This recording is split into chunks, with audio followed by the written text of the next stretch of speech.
Ravi's International School. Trust assured for your child. A sprawling, safe and home-like campus for residential and day scholars. Call 7331 నమస్తే అండి, welcome to Suman TV. ప్రముఖ గాయకులు, Bhagavad Gita foundation founder, chairman, Geeta ప్రచారకులు గంగాధర శాస్త్రి గారితో ఎప్పుడు మాట్లాడినా గీతా ప్రచారణ గురించి, హైందవ ధర్మాన్ని గురించి కానీ, సమాజంలో జరుగుతున్నటువంటి అనేకమైనటువంటి విషయాల గురించి మాట్లాడుతూ ఉండటం జరుగుతుంది. కానీ ఫస్ట్ టైం గంగాధర శాస్త్రి గారితో ఒక సినిమాకు సంబంధించినటువంటి వివరాలు, విశేషాలతో పాటు ఆయన సినిమా చూడటం జరిగింది. ఆ సినిమాలో ఆయన అద్భుతంగా 2 శ్లోకాలు కూడా పాడటం జరిగింది, భగవద్గీతలోని శ్లోకాలు. ఆ సినిమా అఖండ. నిన్న ప్రేక్షకుల ముందుకు వచ్చినటువంటి ఈ సినిమా అద్భుత విజయాన్ని సాధిస్తుంది. అలాగే హైందవ ధర్మానికి సంబంధించినటువంటి గొప్ప వివరాలు, విశేషాలు ఆ సినిమాలో ఉండటం, దాంట్లో ఆయన పాడిన నేపథ్యంలో గంగాధర శాస్త్రి గారితో ఆ సినిమాకు సంబంధించినటువంటి ఔన్నత్యాన్ని, ఎందుకంటే ఒక సినిమాలో ఉన్నటువంటి ఔన్నత్యం గురించి మాట్లాడటం అంటే ఆ సినిమా ఎందుకు ఉద్దేశించబడింది, ఏ లక్ష్యంతో తీయబడింది అనేటువంటి వివరాలు కూడా గంగాధర శాస్త్రి గారితో మాట్లాడారు. శాస్త్రి గారు నమస్కారం. వెల్కమ్. నమస్కారం ప్రభు గారు. మిమ్మల్ని ఫస్ట్ టైం ఒక సినిమా నేపథ్యంలో ఇంటర్వ్యూ చేయటం అనేటువంటిది, నేను సినిమా జర్నలిస్ట్గా పనిచేసిన దాదాపుగా 2-3 దశాబ్దాల తర్వాత నేను 2002లో రిజైన్ చేశాను ఈనాడుకి, సితారకి. తర్వాత సినిమా నేపథ్యంలో ఇలా ఒక కాన్వర్సేషన్లో నేను పాల్గొనటం అనేది ఫస్ట్ టైం. ఒక ఇన్స్పైరింగ్ ఇది కూడా. అది దానికి కారణం మిమ్మల్ని ఆవిషయంగా మిమ్మల్ని ఇబ్బంది పెట్టావా, మొహమాట పెట్టామని కాదు. ఇది ఆనందం కూడా. అడుగుతుంది ధర్మం గురించే కదా. ధర్మం గురించినటువంటి అందులో అఖండ అనేటువంటి సినిమాలో మీరు బిగినింగ్లో వచ్చినటువంటి శ్లోకాలు చాలా చక్కగా మీరు గానం చేయడం జరిగింది. ముందుగా ఆ శ్లోకాలు ఒకసారి మీరు గానం చేస్తే ఆ తర్వాత ఆ సినిమాకు సంబంధించిన విశేషాల్లోకి వెళ్దాం. యదా యదా హి ధర్మస్య గ్లానిర్భవతి భారత అభ్యుత్థానమధర్మస్య తదాత్మానం సృజామ్యహం పరిత్రాణాయ సాధూనాం వినాశాయ చ దుష్కృతాం ధర్మ సంస్థాపనార్థాయ సంభవామి యుగే యుగే.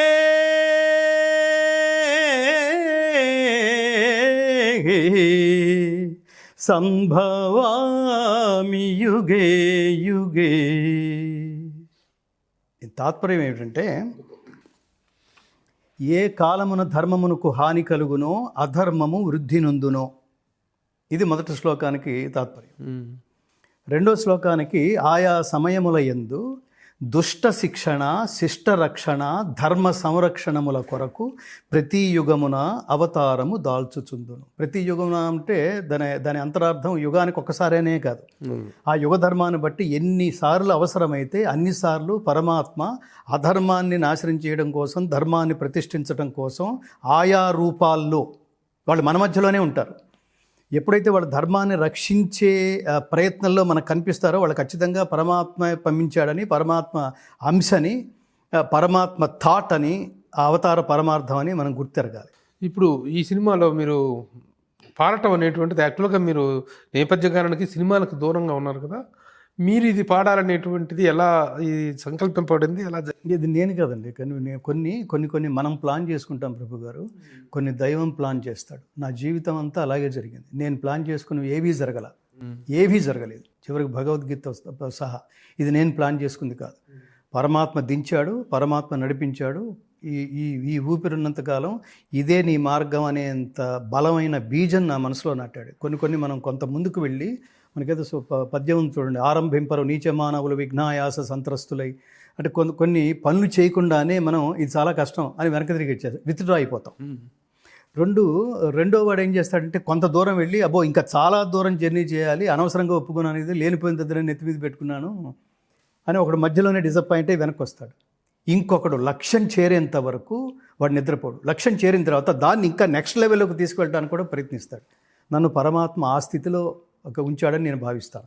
ఈ సినిమాకి సంబంధించి నాకు ఒక రోజు ఫోన్ వచ్చింది తమన్ నుంచి, సంగీత దర్శకుడు తమన్ గారి నుంచి. తమన్ నాకు మణిశర్మ గారి టూర్స్లో పరిచయం, దాదాపుగా 7-8 సంవత్సరాల క్రితం. అతను అప్పుడు డ్రమ్మర్గా మాత్రమే, రిథమ్ ప్లేయర్గా మాత్రమే ఉన్నాడు ఆయన. అతను చాలా ఒక తపస్వి. అంటే ఏదైనా పట్టుకుంటే ఇతను రాక్షసుడురా అని మాట్లాడతాం. రాక్షసుడు అంటే నెగిటివ్ మీనింగ్ అని కాదు. అంటే ఏ పని పట్టుకున్నాడో దాని అంతు చూసేంత వరకు వాడు వదిలిపెట్టాడు. వాడు అయితే రాక్షసుడు అవ్వాలి, లేకపోతే అర్జునుడు అవ్వాలి. ఇతను రెండు అనమాట. అతని నుంచి నాకు ఫోన్ వచ్చింది.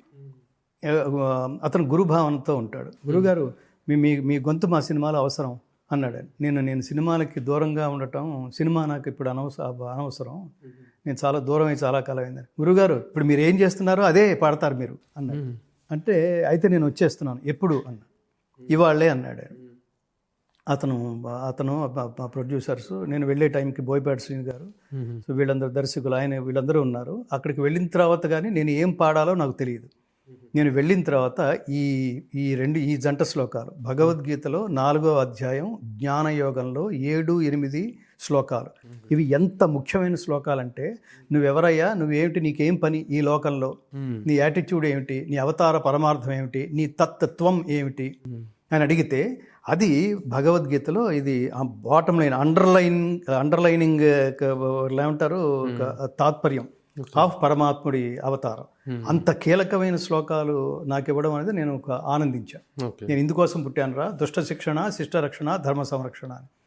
అంటే నేను ఆనందిస్తున్నప్పుడు బోయపాటి శ్రీను గారు ఈ లోపల ఏదో టెక్నికల్ కరెక్షన్స్ కోసం అతను బయటకు వెళ్ళాడు. ఈ లోపల ఎందుకో అంటే నా వీడియోస్ అప్పటికే ఆయన చాలా చూసి ఉన్నాడు. బోయపాటి శ్రీను గారు మీకు మాకు ముత్యాల సుబ్బయ్య గారి అసిస్టెంట్గా ఉన్న రోజుల నుంచి మనకు చాలా క్లోజ్. అతను దర్శక శిఖరాగ్రానికి చేరుకున్న తర్వాత అతన్ని నేను కలవడం ఫస్ట్ టైం. అక్కడ అతను చాలా ఇప్పుడు మన ముందు మాట్లాడుతున్నప్పుడు ఏంటి చాలా అట్లా పూర్తిగా మనసంతా పరిచి అతను ఏ సంకల్పంతో ఈ సినిమాకి చేయడానికి అతను సిద్ధపడ్డాడో, అతన్ని ఇన్స్పైర్ చేసిన పాయింట్స్ ఏమిటో, అఖండ 1 నుంచి 2 జర్నీ మధ్యలో అతను ఎంత స్ట్రగుల్ ఫీల్ అయ్యాడో, దీన్ని జనాల్లోకి తీసుకెళ్ళడానికి మొనాటనస్ లేకుండా, డాక్యుమెంటరీ ఎఫెక్ట్ లేకుండా అతను ఏం చెప్పాలనుకున్నాడో, ఏ డైలాగ్స్ అయితే అతను ఇన్వాల్వ్ అయ్యి రాశానని భావించాడో, ఆ పవర్ఫుల్ డైలాగ్స్ అని నాకు సినిమా చూపించినట్టుగా 1.5 సేపు మాట్లాడాడు నాకు. సినిమా అంతా చెప్పాడు. నాకు అర్థమైంది this is a powerful film. దీన్ని అతను డెఫినెట్గా అతను ప్రొజెక్షన్లో అతను నా దృష్టిలో చాలా హైట్స్లో ఉన్నాడు. అతని సినిమాల్లో నాకు బాగా అన్ని సినిమాలు అతను బాగుంటాయి. డీటెయిల్డ్ వర్క్ చేస్తాడు అతను. బోయపాటి శ్రీను గారు నాకు ముఖ్యంగా చాలా బాగా నచ్చింది సరైనోడు అనే సినిమా. చిన్న గెస్చర్స్ కూడా అతను వదిలిపెట్టాడు, రియాక్షన్స్ వదిలిపెట్టాడు. అది నేను ఎప్పటి నుంచో ఎక్కడ కనిపిస్తే అది కాంప్లిమెంట్ ఇద్దాం, చాలా గొప్ప సినిమా చేశారు. అతనికి అల్లు అర్జున్ని చాలా అద్భుతంగా ప్రొజెక్ట్ చేశారు. నిజానికి ఆర్టిస్టులు అనే వాళ్ళకి సరైన దర్శకుడు దొరకటం అన్నది ఒక అదృష్టం. నేను జర్నలిస్ట్గా ఉన్నప్పటి నుంచి అనుకునేవాడిని, అసలు ఆర్టిస్ట్ దేం లేదు, నువ్వు చెప్పింది నేను 80% 90% చేస్తే చాలు, కానీ హీరోల అకౌంట్లో వేసుకుంటారు ఇది మొత్తం నాదే అన్నట్టుగా. కానీ ఈ ముఖ్యంగా ఈ అఖండ సినిమాలో బాలకృష్ణ గారు మీకు నాకు చాలా క్లోజ్, అత్యంత. నేను వెళ్ళినప్పుడల్లా నాతో ఆయన పాటలు పాడించుకుంటుండేవాడు. శివశంకరి పద్యాలంటే అతనికి చాలా ఇష్టం, ఈ తెలుగు సాహిత్యం అంటే బాగా ఇష్టం. పద్యం కానీ, శ్లోకం కానీ, స్తోత్రం కానీ అతని గొంతులో ఒక డిఫరెంట్ టింజ్ ఉంది. అది base plus melody plus metallic voice. అది ఇండస్ట్రీలో ఎవరికి లేదు, ఏ హీరోకి అలాంటి గొంతు లేదు. అతను ఎందుకో ఓ ప్రత్యేకమైన అభిమానం. ఎన్టీ రామారావు గారు ఆయన కొడుకు, అలాంటి వారసత్వం గాత్రంలో ఇతనికి వచ్చిందని. గాత్రం అంటే శరీరం, గాత్రం అంటే గొంతు, ఆ 2 వచ్చినాయి ఇతనికి అనేది ఏదో ఉండేది. ఆ తర్వాత నేను ఈ 2 శ్లోకాలు పాడాను. తమన్ గారు తనే కూర్చుని రికార్డ్ చేశాడు. రికార్డ్ చేసిన తర్వాత, గురుగారు దీనికి ఒక ఆరా వేస్తాను, వేసిన తర్వాత ఆ సీన్ చూద్దురు కానీ అన్నాడు. ఇక్కడ నాకు యాక్చువల్గా ఛాలెంజ్ ఏంటంటే, మామూలుగా ఆయన చెప్పిన ట్యూన్ పాడేసి వెళ్ళిపోవడం అని కాదు, ఆ ట్యూన్లో ఆల్రెడీ రికార్డ్ చేసేసారు నేను పాడక ముందే. ఇప్పుడు ఆయన ఏం రికార్డ్ చేశాడో ఆ సీన్ చూసి ఆ లిప్ మూమెంట్కి తగినట్టుగా నేను ఇప్పుడు ఆ ట్యూన్ మలుచుకుని పాడాలి. అలా పాడింది. అంతా అయిన తర్వాత దాని చుట్టూతో వేసిన వైబ్స్, ఆరా, ఆ మ్యూజిక్ చూసిన తర్వాత తనకేమి ఎక్స్ట్రా యాడింగ్ ఇన్స్ట్రుమెంట్స్ ఏం లేవు, ఓన్లీ కీబోర్డ్ ఆరా. అద్భుతం చేశాడు అతను ఖచ్చితంగా ఒక తపస్వి. త్రివిక్రమ్ గారి సినిమా ఏమిటి అతను చేసింది, రాములో రాములా పాట. ఆ సినిమాలో అన్ని గొప్ప పాటలు, అంత యూత్కి ప్లస్ మెలోడీ, యూత్ వెనకిచ్చే ఆర్కెస్ట్రేషను, ఒకప్పుడు అంటే నేను హైదరాబాద్ వచ్చేంత వరకు పాటల్లో సంగీతం అనే పదమే నేను వినేవాడిని. ఈ పాటకి సంగీతం ఎలా ఉంది, ఈ పాటకి మ్యూజిక్ సిట్టింగ్స్ ఎలా ఉన్నాయి, ఇవి ఇట్లాంటి సౌండ్స్ వినేవాళ్ళం. ఇప్పుడు అసలు ఆ ట్రెండ్ మారిపోయింది. ఇప్పుడు పాటల్లో సౌండింగ్ గురించి ఆ పాట భలే సౌండింగ్ భలే ఉంది, సంగీతం మ్యూజిక్లు పోయినాయి. ఇప్పుడు సౌండింగ్ మ్యూజిక్ ప్లేస్ లో మ్యాజిక్ అదేదో ఉండాలి. అది తెలిసిన విద్వన్ మణి తను తమన్ అద్భుతంగా చేశాడు. చాలా నేను ఇంటికి వచ్చి గర్వంగా చెప్పుకోండి. ఈ పాటని చిత్రీకరించింది ఒక చైనీస్ మీద. నేను అక్కడ లిప్ సింక్ కూడా చాలా అదే చాలా కరెక్ట్గా అది చేశాడు అతను, కరెక్ట్గా చేశాడు. ఇప్పుడు ఆ చైనీస్ అతను అనగానే నాకు ఒక ఇన్సిడెంట్ గుర్తొస్తుంది. అది ఎలాంటి దాని మీద తీశాడంటే అతను చాలా పరిశోధన చేశాడు ఈ బోయపాటి శ్రీను గారు. మనకి భారతదేశాన్ని ఇతర దేశాల నుంచి దండయాత్రల పేరుతో భారతదేశాన్ని సర్వనాశనం చేయడం ఎలా, జనరల్ డయ్యర్ ఇట్లా చాలామంది మన వాళ్ళని కాల్చి చంపేసిన సంఘటనలు, వందే మాత్రం అంటే ఇప్పుడు ఈ సందర్భంగా మనం అది కూడా గుర్తు చేసుకోవాలి. బంకిం చంద్ర చటర్జీ వందే మాత్ర గేయం రాసి ఈ సంవత్సరానికి 150 ఏళ్ళు పూర్తయింది. దేశవ్యాప్తంగా సెలబ్రేషన్స్ చేసుకుంటున్నారు. ఈ నేపథ్యంలో ఈ దేశాన్ని పరిపాలిస్తూ దాష్టీకం చేస్తూ ఆ రకంగా రాక్షస పరిపాలన చేస్తున్న ఏమంటాం మనం ఆంగ్లేయులు, ఇక్కడున్న వాళ్ళందరూ వాళ్ళ ప్రభుత్వాలకు ఉత్తరాలు రాస్తుండేవాళ్ళు. నువ్వు భారతదేశాన్ని పరిపాలించడానికి వెళ్ళావు కదా, అక్కడ చేస్తున్నావు, ఇక్కడ చేస్తున్నావు, నీ గురించి మాకు ఇన్ఫర్మేషన్ అందుతోంది, నువ్వేంటి భగవద్గీత చదువుతున్నట్టేంటి, ఇక్కడ వేదాలు శాస్త్రాలు ఉపనిషత్తులు ఇవన్నీ నువ్వు పరిశోధించి చదువుతున్నావనే కంప్లైంట్స్ మాకు వస్తున్నాయి, నువ్వేంటి అక్కడికి వెళ్ళి సెటిల్ అవ్వడానికి వచ్చావా, ఆ దేశాన్ని నాశనం చేయడానికి వచ్చావా, మన కాళ్ళ కింద తొక్కేయడానికి నేను పంపించానా, ఏమనుకుంటున్నావు నువ్వు అని వాళ్ళు ఉత్తరాలు రాస్తే, ఇక్కడుండే మ్యాక్స్ ముల్లర్ లాంటి వాళ్ళు ఇవన్నీ చరిత్రలు తవ్వుతుంటే మనకు అసలు ఒళ్ళు గగురు పొడుస్తుంది, మనకి దేహం దహించుకుపోతుంది అంటాడు చూడండి అర్జునుడు. అట్లా అతను వాళ్ళకి రాసిన లెటర్లో ప్రధానమైనది ఏంటో తెలుసా ప్రభు గారు, మీరు అనుకుంటున్నట్టుగా నేను హిందూయిజాన్నో భారతదేశానికో దాస్యం చేయడానికి రాలేదు, భారతీయుల్ని మార్చడానికి, భారతీయుల్ని టోటల్గా మన వైపుకి కన్వర్ట్ చేయడానికి ఒక ఆయుధాన్ని నేను కనుక్కున్నాను. అదేంటంటే వాళ్ళని నాశనం చేయాలంటే వాళ్ళ రూట్లోకి వెళ్ళి మనం నాశనం చేసేయాలి, అలాగే చేయగలం. వాళ్ళకి అమితమైన విశ్వాసం ఉన్నది, ఇక్కడున్న సంస్కృతి సంప్రదాయం భగవద్గీత దేవుడు, అక్కడికి వెళ్ళి మీరు మేము ఒకటే అని చెప్పి వాళ్ళ దగ్గరకు వెళ్తే ఓహో మన ఇద్దరం ఒకటే అనమాట అని వాళ్ళు మన దగ్గరకు వచ్చే అవకాశం ఉంటుంది. అందుకని వాళ్ళ జోన్లోకి వెళ్ళి అలా నరుకు రావడానికి నేను చేసే ప్రయత్నంలో నేను వేదాలను రీసెర్చ్ చేశా. నేను కూడా వేదంలో ఒక మాట మాట్లాడితే, ఉపనిషత్తులో ఒక మాట మాట్లాడితే, భగవద్గీతలో ఒక శ్లోకం మాట్లాడితే వీడు కూడా మనవడేరా, వీడు చెప్పింది మనం వినొచ్చు అని మన దారిలోకి వస్తారు. అందుకని అంత రూట్లోకి వెళ్ళి నేను భగవద్గీతను అధ్యయనం చేసినా నేనేం పిచ్చేవాడిని కాదు. వాళ్ళని నాశనం చేయడంలో భాగమే నేను ఇక్కడ భగవద్గీత అధ్యయనం అన్నాడండి పరమ దుర్మార్గుడు. ఈ సినిమాలో ఖచ్చితంగా నేను అక్కడ కనెక్ట్ అయ్యాను. ఇతను చాలా రీసెర్చ్ చేశాడు. ఇక్కడ చైనీస్ వాడు కూడా ఆ నేపథ్యం తీసుకుంది. వాడు కూడా ఇవాళ ఈ దేశం ఇలా ఉండటానికి నాకు చాలా విచిత్రం ప్రభు గారు. ఇది గంగిగోవు పాల ఈ సినిమాలో గోవును కూడా చూపించాడు చూడండి, నంది. ఇది శివుడు ప్రధానంగా, దైవం ప్రధానంగా సినిమా కదా, దైవభక్తి దేశభక్తి ఇది కాన్సెప్ట్. ఈ సినిమాకి 2 కళ్ళు, దైవభక్తి దేశభక్తి కలిగి ఉన్న ఒక కథానాయకుడు. దేశం మీద ఏగవాలినా, దైవాన్ని ఎవడన్నా దూషించినా అతను రియాక్ట్ అవుతాడు. ఈ సినిమా నుంచి ఇవాళ సమాజం తెలుసుకోవాల్సింది అది. సినిమా బాగుందని అతను ఫైట్ సీన్స్లో అతను ఆహార్యం చూసి, డైలాగులు చూసి చప్పట్లు కొట్టి బయటకు వచ్చేస్తే అసలు నువ్వు హిందువు కాదని మాట్లాడతా. నీ చప్పట్లు ఎవరికి కావాలరా? దాని వెనకాల చాలా పెయిన్, చాలా భయం. ఇది సినిమా వెనకాల పర్పస్ ఉంది. మన జీవితానికైనా ఇట్లాంటి సినిమాలు, పర్పస్ఫుల్ సినిమాలు తీసే దర్శకులకైనా. నేను ఇంకో విషయం కూడా చెప్తాను. బాలకృష్ణ గారు, అతను బోయపాటి శ్రీను, ఈ సినిమా ఆగిపోయిందని అందరికీ తెలుసు. ఆగిపోతే సినిమాకి బయట వేయడానికి ఇద్దరు, వాళ్ళు 20 కోట్లు వీళ్ళు 20 కోట్లు, ఇతను 20 కోట్లు, బాలకృష్ణ గారు ఒక 20 కోట్లు దీనికి పెడితే తప్ప బయటకు రాలేదు. ఎందుకంటే వాళ్ళు రెగ్యులర్ కమర్షియల్ సినిమా అయితే నాకు తెలిసి ఇంత పెయిన్ తీసుకోవాలి వాళ్ళు. ఇది చాలా చాలా చాలా స్ట్రెయిన్ తీసుకున్నాం, పెయిన్ తీసుకున్నాం. తర్వాత ఈ సినిమా చేస్తున్నప్పుడు ఉండే ఇన్స్పిరేషను వాళ్ళు చేస్తున్నప్పుడు కూడా అంత తాదాత్మ్యత పొందారు. ఇది జనాల్లోకి వెళ్ళాలి, ఈ దైవం జనాల్లోకి వెళ్ళాలి, ఈ ధర్మం జనాల్లోకి వెళ్ళాలి. అందుకోసమని నేను ఏమంటానంటే, మీ షష్టి పూర్తి దాటిన తర్వాత, 60 సంవత్సరాలు దాటిన తర్వాత ఏ మనిషి అయినా ఆ హిమాలయాల్లోకి వెళ్ళి అసలు ఆ షూటింగ్లు చేయగలరండి? ఆ కాశ్మీర్లోకి వెళ్ళి ఆ షూటింగ్లు చేయగలరండి? అతను చెప్పులు లేకుండా అది ఆ స్నోలో అసలు హ్యాట్స్ ఆఫ్ టు బాలకృష్ణ గారు. ఎలా అనిపించింది మొత్తం సినిమా ఓవరాల్? అది సినిమా రాత్రి మీరు థియేటర్కి వచ్చారు. థియేటర్కి వచ్చిన తర్వాత మీరు సినిమా హాల్లో మిమ్మల్ని చూసుకోవడం చాలా కాలం అయింది. అలాంటి థియేటర్ నుంచి బయటకు వస్తుంటే కూడా మీ చుట్టూ మూగారు మీడియా వల్ల. అవును. ఎలా అనిపించింది మీకు? రియాక్షన్ ఏంటి సినిమా? నేను సినిమా చూస్తున్నప్పుడు అసలు థియేటర్ రెస్పాన్స్ ఏమిటో చూస్తా. నా ఒపీనియన్ నాకు ఉంటుంది. నేను సినిమాని రివ్యూ చేయటము, రేటింగ్ కోసమో, నేను సినిమా రేటింగ్ విషయంలో కూడా నేను ఏదో డిసప్పాయింట్ అయ్యా. ధర్మం గురించి ఒకడు దీని నుంచి ఏం వస్తుందని ఆశించకుండా దిస్ ఈజ్ మై కంట్రిబ్యూషన్. నేను హ్యాట్స్ ఆఫ్ టు ఈ సందర్భంగా ఆ డైరెక్టర్ బోయపాటి శ్రీను. ఈ సినిమా నుంచి ఏమొస్తుంది, ఇది సినిమా కాదు, సినిమా తీసి డబ్బు సంపాదించడం అనే లక్ష్యంతో తీసింది కాదు. డబ్బు అది వెనకాల వస్తే వస్తుంది, పోతే పోతుంది, దాన్ని మనం ఖచ్చితంగా ప్లాన్ చేసుకోలేం. కానీ what is my contribution towards this nation అని అనుకోకపోతే ఇట్లాంటి సినిమా తీలేరండి. ఇలాంటి సినిమా పైగా రెండవది, సినిమా చూస్తున్నంతసేపు నా కళ్ళ ముందు కలిగిందండి. బాలకృష్ణ గారిలో మోడీ కనిపించారు.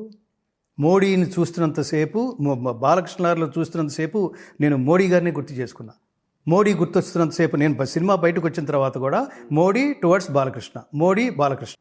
అసలు అంటే అతని జీవితాన్ని ఈ రూపం వేసి ప్రొజెక్ట్ చేశాడా? ఎందుకంటే దేశ రక్షణ ఇతని జీవిత జయం కూడా. ఆల్రెడీ మోడీ క్యారెక్టర్ ఒకటి ఉంది అందులో. అవును. ఓకే. కానీ ఆ హైందవ ధర్మ పరిరక్షణ అనేటువంటి ఒక లక్ష్యం వైపు కనుక మనం తీసుకున్నట్లయితే మీరు చెప్పినట్టుగా మోడీ, నేను అదే ఆలోచిస్తాను. ఇప్పుడు నేను వెళ్తున్న మార్గంలో ఈ సినిమాలో 2 పాటలు ఉన్నాయి, అందులో ఒక ఐటమ్ సాంగ్ ఉంది, దీనికోసం వెళ్ళను కదా. సో నేను చూస్తున్నప్పుడు ఆడియన్స్ని కూడా దృష్టిలో పెట్టుకుంది, ఎక్కడెక్కడ వీళ్ళు స్పందిస్తున్నారు. రెండోది, నా పర్సెప్షన్ వేరుగా ఉంటుంది. నా పక్కనే అర్చన నా భార్య కూర్చునింది, నా పక్కనే వేణు నా బ్రదర్ కూర్చున్నాడు, ఇటు పక్క నా స్నేహితులు ఉన్నారు, డాక్టర్స్ ఉన్నారు, పొలిటీషియన్స్ ఉన్నారు, నా రో అంతా అలా ఉన్నారు. అసలు వీళ్ళందరూ రియాక్షన్ ఏమిటంటే వాళ్ళు అసలు ఏమంటారు, వివశులు అయిపోయి వాళ్ళు చప్పట్లు కొడుతున్నారు. బాలకృష్ణ గారి డైలాగ్స్కి చప్పట్లు కొడుతున్నారు.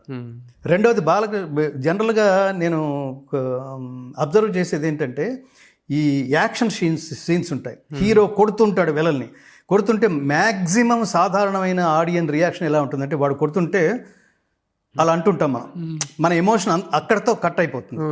ఈ సినిమాలో నెక్స్ట్ లెవెల్కి వెళ్ళి బాలకృష్ణ గారు అట్లా రొమ్ము విరుచుకుని స్ట్రైట్గా నరుక్కుంటూ వెళ్ళిపోతుంటే, అధర్మాన్ని నరుకుతున్నాడు, సంభవామి యుగే, అది అక్కడ క్యారెక్టర్. త్రిశూలం ఆ మెడ చుట్టూ తిరుగుతూ వాళ్ళని నరుక్కుంటూ అట్లా వెళ్ళిపోతుంటే రొమ్ము విరుచుకుని అక్కడ లేచి నిలబడి జనాలు అసలు ఎమోషన్కి ఫీల్ అయ్యి వాళ్ళు అరవటం అన్నది, ఒక ఇంజన్లకి ఏదో పాటలకి డ్యాన్సులు చేస్తారు, ఇంకో డైలాగ్కి అరుస్తారు. ఇట్లాంటి యాక్షన్ సీన్స్కి అరవటం అన్నది నేను రేరెస్ట్గా చూసింది ప్రభు. అట్లా క్యారెక్టర్లో ఇతనెంత, నేనేమంటానంటే, హీరో తను చేసే పాత్రతో తాదాత్మ్యత చెంది నటించకపోతే ఆడియన్స్ అంత తాదాత్మ్యత చెందరు. వీళ్ళంత చెందారు అంటే ఆయన ఇన్వాల్వ్మెంట్ ఏంటి, ఇతని పర్ఫెక్షన్ ఏమిటి. నేను ఈ సందర్భంగా కాంప్లిమెంట్ ఇస్తాను ప్రభు గారు. బాలకృష్ణ గారికి బోయపాటి శ్రీను దొరకటం అన్నది ఆయన అదృష్టం కూడా కాదు, ఆయన యోగం. ఆయన జీవితం మొత్తం మీద బాలకృష్ణ గారి జీవితాన్ని శాశ్వతం చేసి, ఇప్పుడు నాగార్జున గారికి ఎన్ని సినిమాలున్నా ఒక అన్నమయ్య అని ఎలా మాట్లాడుకుంటామో కదా, రాఘవేంద్రరావు గారికి 100 సినిమాలు పైగా చేసిన ఒక అన్నమయ్య అని ఎలా మాట్లాడుకుంటామో, ఇవన్నీ ఖచ్చితంగా ఎందుకు చెప్తున్నానంటే, నేను జర్నలిస్ట్గా ఉన్న కాలంలో సంగీత దర్శకుడు చక్రవర్తి గారి ఇంటర్వ్యూ చేస్తున్నప్పుడు 1000 సినిమాలు పైగా అంటే ఎలా సాధ్యం స్వామి, 100లో చేస్తారు కానీ మీరు 1000 ఏమిటి స్వామి, అసలు చిన్న అచీవ్మెంట్ కాదు అంటే, చక్రవర్తి గారు నాతో పర్సనల్గా ఆయన ఏంటి చాలా ఇన్వాల్వ్ అయ్యి బరస్ట్ అయ్యి ఒక మాట అన్నారు. ఆయన ఎన్ని సినిమాలు చేస్తే ఏమి గంగాధర్ గారు, నాకు ఒక్క శంకరాభరణం లేదు కదా అన్నారండి ఆయన. ఇప్పుడు మాట్లాడుతున్నా అంటే అంతటి వాళ్ళకి అలా అనిపిస్తుంది. ఎన్ని కమర్షియల్ సినిమాలు చేస్తే ఏమిటి, ఒక శాస్త్రీయత, ఒక వాల్యూస్, దాని మాతృక, దాని పునాది ఏమిటంటే సంగీతానికి శాస్త్రీయ సంగీతం పునాది. అట్లాంటి సినిమా నాకు లేదు కదా అని ఫీల్ అయ్యాడు. బాలకృష్ణ గారి జీవితంలో జీవితం మొత్తం ఒక త్రాసులో చూస్తే జీవితం మొత్తం ఒక ఎత్తు, ఈ అఖండ ఒక ఎత్తు. రెండోది పర్పస్ పరంగా రెండవది ఏంటంటే, ఆయన తప్ప ఈ క్యారెక్టర్కి ఖచ్చితంగా నేను కృష్ణ సిద్ధాంతంలో ఉన్నవాడిని. నాకు నమే ద్వేష్యోస్తి న ప్రియ, ఒకరిని మెచ్చుకుంటున్నానంటే ఇంకొకరిని తోలనాడో తక్కువ చేసో లక్ష్యంతో నేను మెచ్చుకోను. అతను తప్ప there is no replacement for Balakrishna గారు అండ్ హిస్ పెర్ఫార్మెన్స్. అలాంటి వాడు ఇతనికి దొరకటం బోయపాటి శ్రీను గారు అదృష్టం, ఇద్దరికి. అతను లేకపోతే ఇప్పుడు మనం ఈ ఈ జనరేషన్లో ఉన్న యూత్ని తీసుకుంటే, యూత్ హీరోస్ని తీసుకుంటే నాకు ఒక్కోసారి అనిపిస్తుంటుంది, ఒక సబ్జెక్ట్ తీసుకుంటే ఆ సబ్జెక్ట్కి ఈ నలుగురు హీరోల్లో ఏ హీరోతో అయినా ఆ సబ్జెక్ట్ చేసేయచ్చు. నలుగురు ఒకలాగే అందరూ పెర్ఫార్మర్స్, అందరూ జనరల్ క్యారెక్టర్ లాగా దీనికి ఇతనే అని లేదు. కానీ ఈ క్యారెక్టర్కి ఓన్లీ బాలకృష్ణ గారు, ఆ డైలాగ్ కానీ, ఆ పెర్ఫార్మెన్స్ కానీ, ఆ రూపం కానీ. రెండోది నేను ఇంకా చూసింది ఏంటంటే, నేను ఈ సందర్భంగా కాంప్లిమెంట్ ఇస్తున్నాను ఈ బోయపాటి శ్రీను గారికి. బోయపాటి శ్రీను గారు ఈజ్ ది బెస్ట్. అసలు ఒక్కొక్క ఆర్టిస్ట్లో వీళ్ళు ప్లస్లు ఏమిటి, మైనస్లు ఏమిటి, వీక్నెస్లు ఏమిటి, స్ట్రెంగ్స్ ఏమిటి, దేన్ని ఎలివేట్ చేయొచ్చు, వాళ్ళ మీద కూలంకషంగా అధ్యయనం చేసి వాళ్ళని మౌల్డ్ చేసి వాళ్ళని కంట్రోల్ చేయగలిగే దమ్ము సామర్థ్యం కూడా ఉండాలి. అందరూ డైరెక్టర్స్గా అది ఉండదు. ఇది చెప్తే ఆయన ఏమైనా అనుకుంటాడేమో, 4 టేకులు తీసుకున్న తర్వాత 5వ టేక్ గురుగారు అది కాదు, అది కొంచెం, ఎందుకంటే అవును అంతటి బాలకృష్ణ గారిని కూడా, ఎందుకంటే కొన్ని సందర్భాల్లో యాక్షన్లో 2 రకాలు ఉంటాయండి, ఓవర్ ప్లే, అండర్ ప్లే. అది ఉంటాయి. ఆ ఓవర్ ప్లే, అండర్ ప్లే మధ్య ఒక రకమైనటువంటి బ్యాలెన్స్ మెయింటైన్ చేయాలి. అది బాలకృష్ణ లాంటి ఒక ఇమోషనల్ యాక్టర్ దగ్గర సాధ్యం కాదు, అందరూ చెప్పలేరు. అవును, కంట్రోల్ బాలకృష్ణ ఇది కరెక్ట్. ఈ బోయపాటి దగ్గర ఉంది. అది నేను ఎక్కడ చూశానంటే, మీరు అఖండ 1లో బాలకృష్ణ గారు తమిళ్ ఎదురుకుండా ఒక ఆపోజిట్లో ఒక తమిళ్ ఆర్టిస్ట్ ఎవరో ఉన్నారు, అతను తమిళ్ ఆర్టిస్ట్, అతనికి ఏదో 4 డైలాగులు చెప్పి బాలకృష్ణ గారు ముందుకు వెళ్ళిపోతున్నప్పుడు అలా వెళ్ళిపోతూ కాలు అలా ఎత్తి అలా నిలబడతాడు. ఆయన కాలు కింద నుంచి చేమ వెళుతుంది. అతను పరీక్షగా చూసి చీమ వస్తే అతను కాలెత్తి దాని మీద అడుగు వేయలేదు, అంటే చీమకు కూడా హాని తలపెట్టని క్యారెక్టరు, కానీ దేశం గురించి అంటే మాత్రం ఎవరినైనా లేపేసేందుకు సిద్ధంగా ఉంటాడని కాంట్రాస్ట్ చూపిస్తూ అలా కాలెత్తినప్పుడు బాలకృష్ణ గారి లుక్ ఉంటుంది, మోస్ట్ పవర్ఫుల్ లుక్. అందులో ఒక ఆధ్యాత్మికం, ఒక పవిత్రత, అసలు అది ఊహించలేము ప్రభు గారు. అలా చూస్తాడు. ఎప్పుడైతే అలా వెళ్ళిపోయిందో ఈ పాదం యాజిటీస్గా అలా పెట్టాడు, పాదం ఇలా తిప్పి అలా పెడతాడు. ఇంత డీటెయిల్డ్ వర్క్ అతను తప్పితే ఎవరు చేయలేరు. నేనేమంటానంటే, వర్క్ అంటే ఎలా ఉండాలంటే, ఇతను దీన్ని తాదాత్మ్యత చెంది చేశాడరా అనిపించాలి ఒకటి, రెండవది ఇతను దీనికోసమే పుట్టాడరా అనిపించాలి ఒకటి, మూడవది ఇతను తప్పితే ఇంకోడెవడు చేయలేడురా. ఈ కాంప్లిమెంట్స్ ఈ సినిమాలో ప్రధానంగా బాలకృష్ణ గారికి, అతనికి, బోయపాటి శ్రీను గారికి, ఈ త్రిమూర్తుల్లాంటి ఆ 3వ నేత్రం ఈ తమన్కి సంగీతం చిన్న విషయం కాదు. ఆ సినిమాకి అతను ఎంత కష్టపడితే, ఎంత ఇష్టపడితే, ఎంత తపస్సు చేస్తే, ఎన్ని వద్దనుకుని ఇది తీసేసి ఇది బాగుండదు, ఇది అతనే చూసుకుని ఇది బాగుండలేదు అనుకుంటే తప్ప అత్యద్భుతమైన అవుట్పుట్ రాదు. అందులో ఇచ్చిన శ్లోకాలు కానీ, స్తోత్రాలు కానీ, మీకు చివరిలో బాలకృష్ణ గారి గొంతులోంచి ఒక భగవద్గీతలో ఇంకో శ్లోకం వినిపిస్తుంది. శ్రేయాన్ స్వధర్మో విగుణః పరధర్మాత్ స్వనుష్ఠితాత్ స్వధర్మే నిధనం శ్రేయః పరధర్మో భయావహః. అలా చూస్తూ అంటాడు, స్వధర్మే నిధనం శ్రేయః పరధర్మో భయావహ వస్తుంటుంది. అదేంటంటే అతను జాతిని ఉద్దేశించి ఇచ్చిన గొప్ప సందేశం అది. స్వధర్మే నిధనం శ్రేయః పరధర్మో భయావహ అని అంటే, ఆకర్షణీయముగా అనుష్ఠింపబడిన పరధర్మము కన్నా గుణము లేనిదైనను స్వధర్మమే మేలు. అట్టి స్వధర్మాచరణమున మరణము సంభవించినను మేలే. Fight for the country, fight for the ధర్మ. అసలు ఇది మీకు లేదేంటి? నువ్వు హిందూ అని చెప్పుకోవడానికి నీకు అర్హత ఉందా? ఈ క్లాస్ తీసుకుంటాడు అతనికి జనాలందరినీ. సనాతన ధర్మం అంటే ఏమిటో, ఈ దేశంలో పుట్టిన హిందువులారా, ఈ హిందూయిజం పట్ల ప్రాథమిక అవగాహన కూడా లేదు మీకు. మీరు దేవుడి గురించి మాట్లాడతారా? దేవుడు బాధ్యత గురించి మాట్లాడతారా మీరు?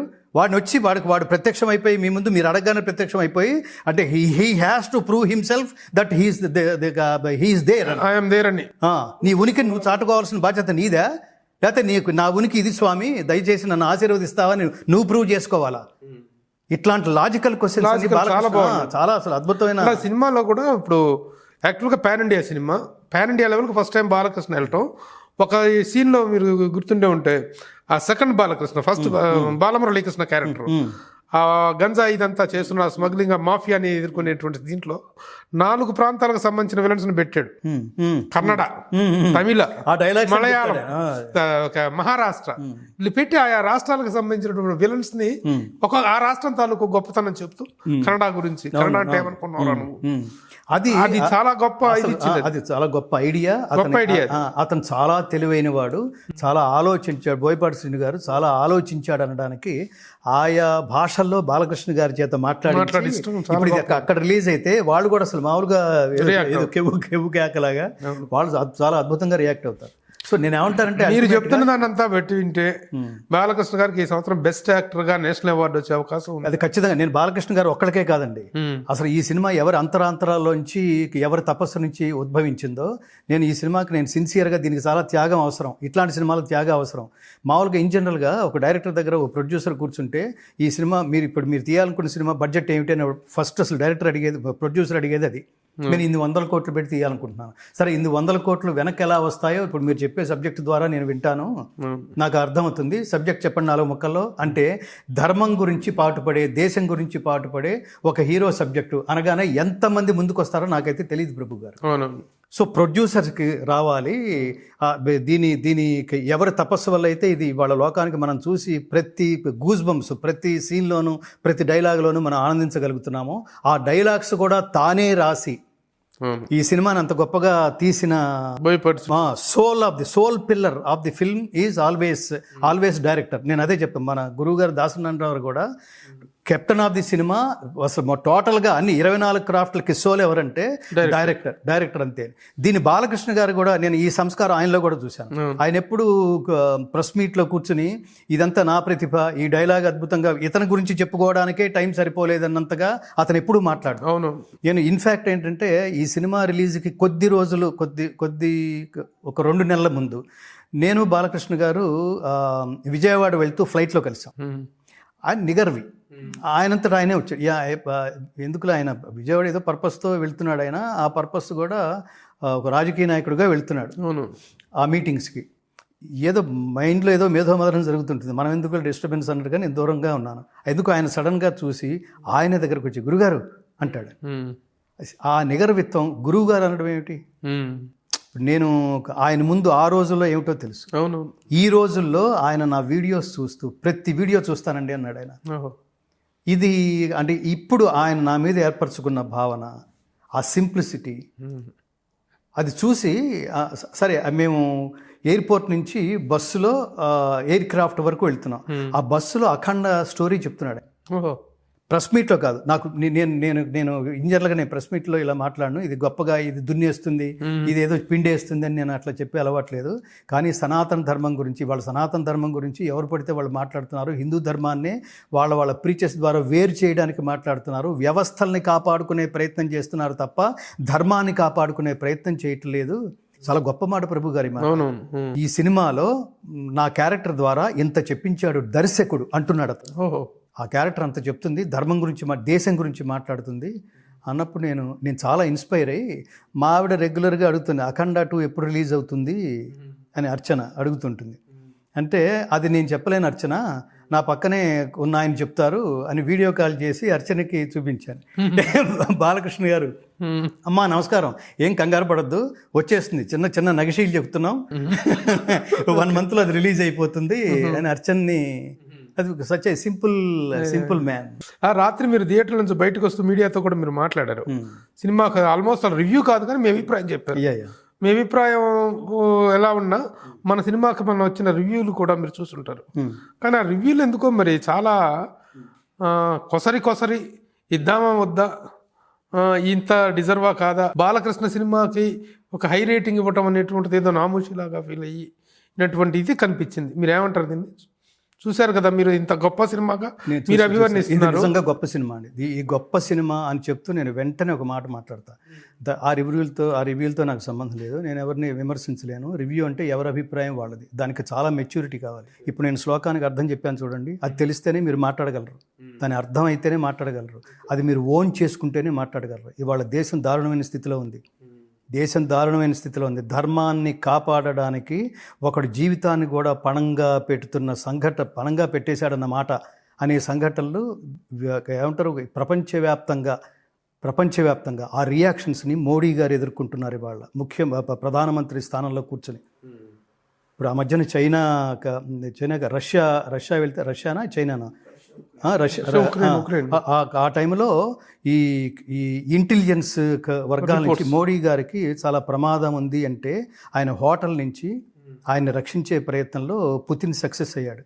మోడీని అక్కడ లేపేద్దామనే ప్రయత్నం జరిగింది. అంటే ధర్మాన్ని కాపాడడానికి ఒకడు స్ట్రాంగ్గా నిలబడితే వాడిని అక్కడ లేపేస్తే ఈ కంట్రీని స్వాధీనం చేసుకోవచ్చు అనే దురదృష్టకరమైన స్థితిలో ధర్మం కోసం, దేహం కోసం కాదు, ధర్మం కోసం, దేశం కోసం పనిచేస్తున్న ఒకే ఒక్కడు అనిపిస్తుంది ప్రభు గారు. ఈ దేశంలో ఉన్న హిందువులందరూ నిద్రపోతున్నారు, జస్ట్ బొట్లు పెట్టుకుని తిరిగేస్తున్నారు, జస్ట్ గుళ్ళకు వెళ్తున్నారు, కొబ్బరికాయలు కొడుతున్నారు, నైవేద్యాలు సమర్పిస్తున్నారు, హుండీలో డబ్బులు వేస్తున్నారు. నువ్వు హిందువు అంటే హిందువే అంటున్నారు. హిందువని ఎలా ప్రూవ్ చేసుకోగలరంటే ఒక్కడు మాట్లాడు. నేను మళ్ళీ నేను ఏమంటానంటే శాస్త్రేణ జామితా నాస్తి, శాస్త్రానికి విసుగు లేదు. ఇది నేను చాలామందితో చెప్పాను, మీకు కూడా చెప్పుంటాను. నేను మళ్ళీ చెప్తున్నాను, ఈ దేశంలో నువ్వు హిందువా అని అడిగి మరీ చంపేస్తే 26 మంది టూరిస్టులని ఒక్క హిందువు కూడా రోడ్డు మీదకి రాలేదు. ఇన్ జనరల్గానే మనం అనేస్తాం, మన భార్యని అర్చన నిన్నంటే నన్నన్నట్టే అని నేను నా భార్యతో అంటా. ఒరే తేజు నిన్నంటే నన్నన్నట్టే, నాన్న నిన్నంటే నన్నన్నట్టే అని నా బిడ్డ అంటాడు. ఇది మాట వరుసగా మనం అంటున్నాం, సీరియస్గానే అంటున్నాం ఆ మాట. మరి హిందువా అని అడిగి వాడిని చంపేస్తే హిందువు అని పేరు పెట్టంటే ప్రతి హిందువుని అన్నట్టే అని ప్రతి హిందువు భావించాలి కదా ప్రభు గారు. ఇది లాజిక్ కాదా? ఇది ఎందుకు భావించట్లేదు అంటే ఇదంతా డ్రామా అన్నమాట. సిన్సియర్లీ యు ఆర్ నాట్ ఏమంటారు, మీరు హిందువుగా పెరగలేదు. మేము ఆశిస్తుంది ఏంటంటే ఈ దేశంలో హిందువుగా పుట్టినవాడు ప్రతివాడు చెప్పుకోవడానికి హిందువుగా కాదు, ఆచరణాత్మక హిందువులుగా వాళ్ళు ఎదగాలి. ప్రాక్టీసింగ్ హిందూస్ కావాలి. అప్పుడు కానీ ఈ దేశం రక్షించబడదు, ఈ దేశానికి పూర్వ వైభవం రాదు. నేను వాళ్ళతో చెప్పింది ఈ రేటింగులు ఇవి కాదు. మీరు దయచేసి మంచి సినిమాకి తపస్సు చేయాలండి. మంచి సినిమా చూడడానికి ఇవాళ దరిద్రపు సినిమాలు, దరిద్రపు డ్రెస్సులు, దరిద్రపు పాటలు, జస్ట్ సినిమా అనేది జస్ట్ ఎంటర్టైన్మెంట్ కాదు ప్రభు గారు. ఇది ఒకవేళ ఎంటర్టైన్మెంట్ అనుకుంటే this is not a just entertainment film, this is best entertainment film. దీన్ని సినిమా అని అతనికి తెలియదా? బోయపాటి శ్రీనికి తెలియదా? దాన్ని ఎంటర్టైన్మెంట్ అనే హోమియోపతి పిల్లాగా దానిపైన స్వీట్ కోటింగ్ ఇస్తూ అందులోంచి ధర్మాన్ని ప్రపంచానికి అందించడం కోసం ఒక సాక్రిఫైజేషన్, అతని మీద చాలా ఒత్తిళ్ళు ఉంటాయి. ఇట్లా హిందూయిజాన్ని ప్రొజెక్ట్ చేస్తే ఈ దేశంలో హిందూ అని చెప్పుకోవడానికి మనం భయపడతాం, పిరికితనం ఉంది. అందుకని ఈ రేటింగ్లు నేను అన్నాను, దయచేసి ఈ మీ ఛానల్ ముఖతః ఈ భారతదేశంలో పుట్టిన ప్రతి ఒక్కటి నేను ఫస్ట్ రిక్వెస్ట్ చేస్తుంది ఏంటంటే ఈ సినిమా భారతదేశంలో ఉన్న ప్రతి భాషలోనూ అనువదించబడి రిలీజ్ కావాలి ఫస్ట్. రెండవది, దయచేసి మీరు మీ కుటుంబంతో వెళ్ళాలి.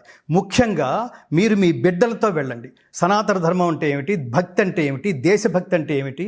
అపి స్వర్ణమయీ లంక నమే లక్ష్మణ రోచతే జననీ జన్మభూమిశ్చ స్వర్గాదపి గరీయసి. రాముడు చెప్పాడు దేశభక్తి అంటే ఏంటో. మొదట ప్రపంచానికి చెప్పిన దైవం శ్రీరాముడు. ఎక్కడికంటే లంకలో అడుగు పెట్టినప్పుడు లంక ఎంత అద్భుతంగా ఉందన్నా, ఏంటిది అసలు, ఇది ఎంత వండర్గా ఉంది అని 4 డైలాగులు చెప్పేశాడు లక్ష్మణుడు. వెంటనే రాముడు అన్నాడు, నీకు అలా ఉందేమో, నాకు అలా లేదు. నాకేమనిపిస్తుంది తెలుసా, జననీ జన్మభూమి, మాతృభూమి మాతృమూర్తి, 2 స్వర్గం కంటే గొప్పవి అర్జున. నాకు నా అయోధ్యే బాగుంది అన్నాడు శ్రీరాముడు. అది దేశభక్తి అంటే. ముందు నీ దేశాన్ని ప్రేమించు, తర్వాత మిగతావన్నీ. ముందు నీ తల్లిని ప్రేమించు. పక్కింటి తల్లి అవ్వదు, పక్కింట్లో ఉన్నవాడు ఆంటీ అవుతుంది, లేదా తల్లి లాంటిది అవుతుంది, కానీ తల్లి ఎలా అవుతుంది? ఏమి చిన్న ఇది కూడా తెలియదురా మీకు? రివ్యూస్ ఇచ్చేసి రేటింగ్లు ఇచ్చేసి నేనేదో తీర్పు ఇవ్వగలిగే స్థానంలో ఉన్నాను అనుకుంటే మనం ఎన్ని చూసి వచ్చాం ప్రభు. ఇది ఏమంటారంటే హర్ట్ చేయకపోవడం ఇది కాదు. నీ ఒపీనియన్ని ప్రపంచానికి ఇచ్చే ముందు ఒక్కసారి విశ్లేషించు. వాడెంత పెయిన్, ఎన్ని వందల కోట్లు దాని వెనకాల. ఇది జనాల్ని అసలు ఫస్ట్ చూడాల్సింది. సినిమా అనే గొప్ప వేదిక, జనాల్ని ప్రభావితం చేయగలిగే మోస్ట్ పవర్ఫుల్ వేదిక మించి ఒక భావ వ్యక్తీకరణ దృశ్య రూపంలో జనాల్లోకి వెళ్తున్నప్పుడు దాని ప్రభావం ఎలా ఉంటుందో అసలు ముందు అది గుర్తించండి. వాడి పెయిన్ గుర్తించండి. నచ్చితే నచ్చింది, లేకపోతే లేదు. ఈ రేటింగ్లు చూసి ఎవరు వెళ్తారు? నేను మన రోజుల్లో గీతాంజలి అనే సినిమాకి నాకు బాగా గుర్తుంది. గీతాంజలి అనే సినిమా సూపర్ డూపర్ హిట్ ఆ రోజుల్లో, మ్యూజికల్గా కూడా. నాగార్జున గారి సినిమా. ఆ సినిమాకి ఏమిటో ఈ కవిత్వం, ఏమిటో ఇది ఎవరికి అర్థమవుతుంది, ఇట్లాంటి రివ్యూలు రాసిన వాళ్ళు ఉన్నారు, మన పెద్దవాళ్ళు. అవును. ఆ సినిమా సూపర్ డూపర్ హిట్. ఇప్పుడు రివ్యూ ప్రభావం జనాల్లో ఉన్నట్ట లేనట్ట? అసలు దయచేసి రివ్యూలను పట్టించుకోకండి. అది 5 అయితే ఏంటి, 3 అయితే ఏంటి, 4 అయితే ఏమిటి. రెండోది గుర్తుపెట్టుకోండి, పరమాత్ముడి సృష్టి సమానం కానీ పరమాత్ముడి సృష్టిలో ఏది సమానం కాదు. దేనికదే యూనిక్. ఒక సినిమా మీకు నచ్చచ్చు ప్రభు గారు, నాకు నచ్చలేకపోవచ్చు. ఒక సినిమా మీరు ఊరంతా తిరిగి రాత్రి సెకండ్ షోకి అట్నుంచేటే డైరెక్ట్గా థియేటర్కి వెళ్ళారండి. ఆ మూడ్లో మీరు స్నానం చేయకుండా వెళ్తే ఆ సినిమా చూస్తున్నప్పుడు మీకు ఒక రకమైన అనుభూతి, నేను ఇవన్నీ ప్రత్యక్షంగా అనుభవించా, మీకు ఒక రకంగా అనుభవించవచ్చు. మీరు ప్రశాంతమైన వాతావరణంలో అదే సినిమాని కొంతకాలం తర్వాత చూస్తే ఎందుకోరా అప్పుడు నాకు ఎందుకో బాగుందని అనిపించలేదు, ఇప్పుడు ఎందుకు బాగానే ఉంది అనిపిస్తుంది అనిపిస్తుంది. ఇంకొన్ని సినిమాలు చూడండి, అసలు ఈ సినిమా ఎందుకు హిట్ అయిందిరా అనిపిస్తుంది. కొన్ని సినిమాలు చూడండి, ఏముందని ఈ సినిమా ఇంత సూపర్ డూపర్ హిట్ అయింది అనిపిస్తుంది. అసలు వీటికి, ఈ అభిప్రాయాలకి, కామన్ మ్యాన్ అభిప్రాయాలకి, రివ్యూలకి ఏమైనా సంబంధం ఉందా, ఈ రేటింగ్లకి ఏమైనా సంబంధం ఉందా? అందుకని నేను అనేది ఏంటంటే, నేను కూర్చున్నప్పుడు మాత్రం నేను పైగా నాలో ఒక రివ్యూవర్ కూడా ఉంటాడు. మన జర్నలిజంలో 12 సంవత్సరాలు ఉన్నప్పుడు నేను నా భార్య ఎక్స్ప్రెషన్ ఏమిటో, నా కారులో కూర్చున్న తర్వాత నీకేమి సినిమా ఎలా ఉందని అడిగాను. అంటే అంది ఆవిడ సింపుల్గా. ఇటు పక్కన నా స్నేహితుడు చలపతి కూర్చున్నాడు. నువ్వు చూస్తూనే ఉన్నావు కదరా, ఎన్ని చోట్ల చప్పట్లు కొట్టాను. వాడు ఆర్టిస్ట్. ఈ క్యారెక్టర్ నాదైతే నేను చేస్తే బాగుండు, లేకపోతే ఈ క్యారెక్టర్లో ఇది ఇలా అయితే బాగుండు అనే విశ్లేషణాత్మకంగా చూస్తుంటారు ఆర్టిస్టులు అయితే. వాడు అవన్నీ మర్చిపోయి చప్పట్లు కొడుతూనే ఉన్నాడు. నాతో పాటు రాజ్ కుమార్ గారని కామినేనిలో పనిచేసే డాక్టర్ గారు ఉన్నారు. ఎలా ఉంది డాక్టర్ గారు అంటే, నేను నా ఫ్యామిలీని మిస్ అయ్యానని ఫీల్ అయ్యాను శాస్త్రి గారు అన్నాడు అతను. సో ఇవన్నీ నా పక్కన కూర్చున్న 10 మంది ఎవరికి ఒక పాయింట్ తక్కువ అట్లాంటి ఒపీనియన్ లేదు. ఇది ఖచ్చితంగా ఆలోచించి తీసిన సినిమా, ఆలోచింప చేసేట్టు తీసిన సినిమా. ఇది అంతటి గొప్ప సినిమా. మీరు మామూలుగా భగవద్గీత ప్రచారంలో కానీ లేకపోతే హైందవ ధర్మ ప్రచారంలో కానీ మీరు ఎప్పుడూ నిమగ్నమై ఉంటారు. ఇలాంటి ఒక సినిమా వచ్చినప్పుడు ఈ ప్రచారాలకి కొమ్ము కాసేటువంటి మీరు ఈ సినిమా విషయంలో ఏదైనా ప్రత్యేకమైన బాధ్యత తీసుకొని ప్రచారం కానీ లేకపోతే దీని గురించినటువంటి పబ్లిసిటీ విషయంలో కానీ యూనిట్తో కలిసి మీరు ప్రమోషన్స్లో పాల్గొనే అవకాశం ఉందా? ఎందుకంటే మీరు కూడా you are also a part of the film. అవును. నేను యాక్చువల్గా నా నేచర్ ఏంటంటే, నేను పిలిస్తే వెళ్ళే నేచర్ కానీ తెలిస్తే వెళ్ళే నేచర్ కాదు. అది పిలిపించుకుని అడిగితే వెళ్తాను కానీ అడిగి వెళ్ళను.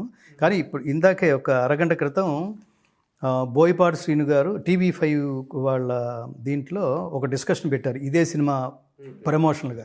నేను ఆనందిస్తాను. ఈ సినిమాలో టెక్నీషియన్ కానీ కాదు, నేనేదో పాడానని కాదు, పాడకపోయినా ఈ సినిమా చూసిన తర్వాత పాడాను కాబట్టి భజన చేయటం, పాటలు నేను అందులో లేను కదా నేను ఎందుకు వస్తానని అనటం కాదు. ఎందుకంటే ఈ వేదిక మీద నేను ఎందుకు కనిపించాలని అనుకుంటానంటే, నా వేదికల మీద నేను చేసే భగవద్గీత రూపంలో ధర్మ ప్రచారం కొన్ని లక్షల మందికి మాత్రమే చేరుతుంది. ఇవాళ ఛానల్స్ ఇలాంటి వాళ్ళందరూ ఉన్నారు కాబట్టి. అదే ఇట్లాంటి వేదిక, సినిమా అనే వేదిక మీద కనుక నేను మాట్లాడితే, అక్కడ మాట్లాడినా అదే భగవద్గీత, అదే ధర్మం. అక్కడ మాట్లాడితే కొన్ని కోట్ల మంది చూస్తారు, మళ్ళీ రిపీటెడ్గా చూస్తారు. నేను అఖండ స్టేజ్ మీద నేను మాట్లాడిన నా స్పందన కొన్ని వేల మంది నాకు మెసేజ్లు పెట్టారు. కొన్ని వేల మంది నాతో పరిచయం వాళ్ళందరూ ఫోన్ చేసి ఒక ఇన్స్పిరేషన్గా. ఒక ఆయన అయితే నేను మర్చిపోలేంది, నిన్ననే ఫోన్ చేశాడు, మరి తేజు కనెక్షన్ ఇచ్చాడు. ఒక ఆయన నీతో చాలా ఆర్తిగా ఉన్నాడు నాన్న, మాట్లాడాలనుకుంటున్నారు అంటే ఇవ్వండి అని. ఆయన పేరు ఏదో సంథింగ్, ఏదో చక్రవర్తి సంథింగ్. ఆయన ఫోన్ చేస్తే ఒక మాట అన్నాడు, గురువుగారు నేను క్యాన్సర్ పేషెంట్ని, నేను ఆత్మహత్య చేసుకోవాలనుకున్నాను, క్యాన్సర్తోనే చచ్చిపోయాడు అని నేను ఈ స్ట్రగుల్ నేను భరించలేక, ఈ పేరు నేను తెచ్చుకోవడం ఇష్టం లేక ఆత్మహత్య చేసుకుని చచ్చిపోయాడు అన్నా కూడా నాకు ఎందుకో బాగుంది అనిపించి నేను ఆత్మహత్య చేసుకోవడానికి సిద్ధపడ్డాను గురువుగారు. అఖండ స్టేజ్ మీద మీరు మాట్లాడిన మాటలు, ఆ తర్వాత కంటిన్యూస్గా మీ వీడియోస్ అన్నీ చూశాను, ఎవరు ఈయనని వీడియోస్ అన్నీ చూశాను. నేను ఇప్పుడు ఆత్మహత్య నుంచి విరమించుకున్నాను గురువుగారు. నేను before I leave this earth I have to do something for the nation, for the society, for my sake also. నేను చచ్చిపోయిన తర్వాత ఊరికే పోకూడదు.